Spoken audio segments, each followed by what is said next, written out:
If you own your home and you were born before 1970, there's a real chance you're paying more in property taxes than you need to. Not because your county made a mistake, not because someone is trying to overcharge you, but because many of the biggest property tax relief programs available to older homeowners are not automatic. In many places, you have to know they exist before you can benefit from them, and that's the problem. Most homeowners assume that when they become eligible for a senior exemption or assessment cap, the county will notify them. In many jurisdictions, that simply doesn't happen. The information may be sitting on your county assessor's website, buried several pages deep, while year after year you continue paying a higher tax bill than necessary. Today, we're going to break this down by age.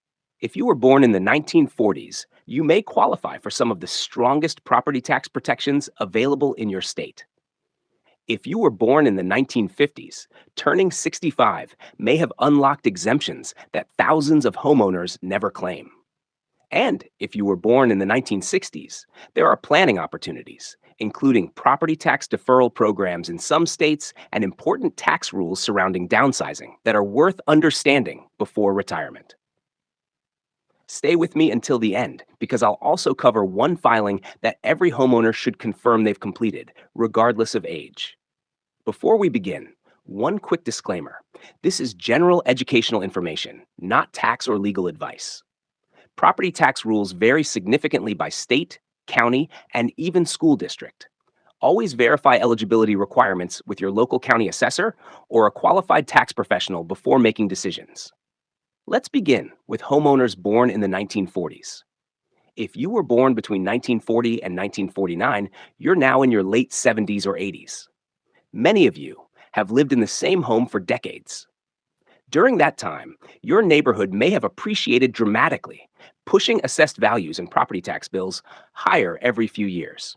Fortunately, many states have created programs specifically designed to protect longtime senior homeowners from being taxed out of their homes. Two of the most common programs are assessment freezes and circuit breaker programs. Although the details differ from state to state, the goal is generally the same. Limit how much your property tax burden can grow once you meet certain age, residency, or income requirements. For example, some states limit annual increases in assessed value. Others freeze taxable value after qualification. Some offer direct tax credits that offset a portion of your bill based on income.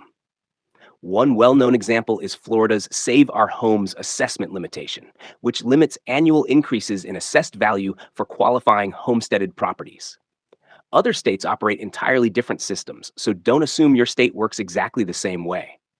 The important point isn't that every state has identical benefits. The important point is that many homeowners never check whether their own state offers one. Imagine two neighbors living in nearly identical homes. They bought around the same time.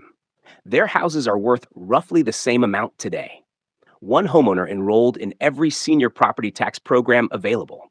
The other never filed the paperwork because nobody told them to. Over time, those two tax bills can become very different. That's why one phone call can be worth making this week. Contact your county assessor's office and ask a simple question. Do you offer a senior assessment freeze, circuit breaker program, or any age-based property tax relief programs? And if so, am I currently enrolled? If the answer is yes, ask what documentation is required and whether enrollment happens automatically or only after filing an application. If the answer is no, ask whether your state offers any other senior homeowner property tax relief programs that you should know about. 5 minutes on the phone could uncover savings that continue year after year. Now let's move to homeowners born in the 1950s, because this is where one of the most commonly missed property tax benefits begins. If you were born between 1950 and 1959, you're generally between 66 and 75 years old today. For many homeowners, this is the decade when property tax benefits become much more meaningful because age-based exemptions often begin at 65. One of the biggest is the enhanced homestead exemption. Most people know about the standard homestead exemption that reduces the taxable value of a primary residence. What many don't realize is that numerous states offer additional exemptions once a homeowner reaches age 65. Texas is a good example. Homeowners who qualify for the over 65 homestead exemption can receive additional property tax relief beyond the standard homestead exemption. And in many cases, their school district taxes may be limited or frozen under state law.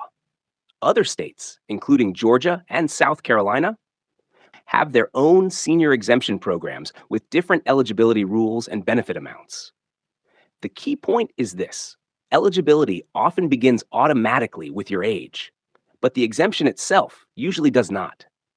In many counties, you must submit an application to your local appraisal district or assessor before the benefit can be applied to future tax bills. That's why one of the most important questions you can ask after turning 65 is simply, have I filed every senior property tax exemption available in my county? If you aren't sure, don't guess. Call your assessor's office, explain that you've reached the qualifying age, and ask them to review every exemption for which you may qualify. They can tell you which forms are required and whether any deadlines apply. Now let's talk about homeowners born in the 1960s. If you were born between 1960 and 1969, you're approaching retirement or you've recently entered it. Your financial priorities are beginning to shift from building wealth to preserving cash flow. That's where property tax planning becomes important. Some states operate property tax deferral programs for qualifying senior homeowners. These programs don't eliminate your taxes. Instead, they allow eligible homeowners to postpone paying some or all of their annual property taxes. The deferred balance generally accrues interest and is repaid when the property is sold or from the owner's estate, depending on state law. Oregon and Washington are among the states that have established versions of these programs, although eligibility requirements, including age, income, equity, and residency, vary considerably. This is why it's critical not to assume a program exists simply because you've heard someone mention it online. Instead, contact your state or county tax office and ask directly whether a senior property tax deferral program is available where you live and what qualifications apply. The second planning opportunity involves downsizing. Many homeowners who purchased their homes decades ago have seen substantial appreciation over the years. If you're considering selling your primary residence, remember that federal tax law still provides a capital gains exclusion of up to $250,000 for single filers and up to $500,000 for married couples filing jointly, provided you meet the ownership and residency requirements, generally living in the home for at least 2 of the previous 5 years. That exclusion isn't limited to seniors, but it remains one of the most valuable tax provisions available to longtime homeowners. Before listing your home, it's worth discussing the sale with a qualified tax professional so you understand how the exclusion applies to your specific situation. Finally, here's the filing every homeowner should confirm. If your state offers a homestead exemption for primary residences and you've never filed for it, check with your local assessor as soon as possible. For many homeowners, this is the foundation of property tax savings. In many jurisdictions, once your homestead exemption is approved, it continues automatically unless ownership changes or you no longer qualify. But if you never submit the initial application, those savings may never begin.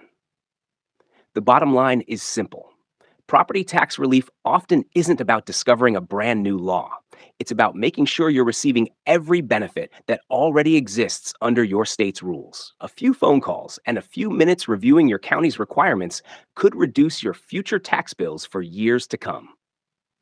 If you found this breakdown useful, consider subscribing. I regularly explain tax changes, retirement planning topics, and homeowner benefits in plain English, so you know what applies to you before the next deadline arrives.